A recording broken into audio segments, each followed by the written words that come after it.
शाळेच्या सहलीत अल्पवयीन विद्यार्थिनीवर लैंगिक छळ, पालकांचे आंदोलन, आरोपीला अटक। सहलीच्या वेळी बसमध्ये लहान मुलीचा विनयभंग करणाऱ्या जावेद खानला अटक। ठाण्यातून एक धक्कादायक प्रकार समोर आला आहे। ठाण्यातील एका नामांकित शाळेबाहेर गुरुवारी विद्यार्थ्यांच्या पालकांनी शाळेचा गैरप्रकार उघडकीस आणला आहे।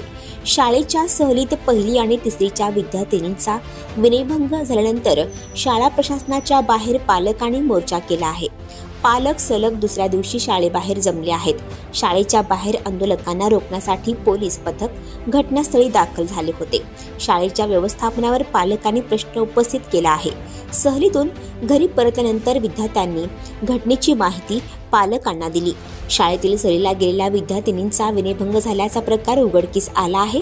या प्रकरणी कापूरबावडी पोलीस ठाण्यात खासगी बस अटेंडंट जावेद मोहम्मद नवी खानवर बाललैंगिक अत्याचार संरक्षण कायद्याअंतर्गत गुन्हा दाखल करण्यात आला आहे। पीडित मुली एका नामांकित शाळेत शिकत आहेत। घटनेच्या दिवशी शाळेच्या वतीनं घाटकोपर येथे पिकनिक गेली होती। एका कंपनीच्या बसमधून शालेय विद्यार्थ्यांना सहलीला नेण्यात आलं होतं।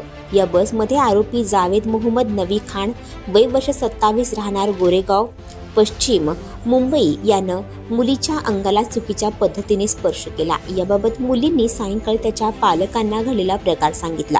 यानंतर पालकांनी या घटनेबाबत शाळा प्रशासनाला जाब विचारला। तसंच पालकांनी स्वतः खासगी बस अटेंडंट जावेद मोहम्मद नवी खान याच्या विरुद्ध कापूरबावडी पोलीस ठाण्यात तक्रार दिली।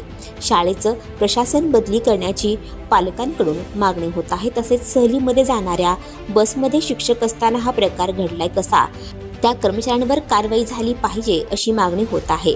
पालकांनी संताप व्यक्त केल्यानंतर कापूरबावडी पोलीस ठाण्याचे वरिष्ठ पोलीस निरीक्षक YS आव्हाड यांनी पालकांची भेट घेऊन गुन्हा दाखल केला।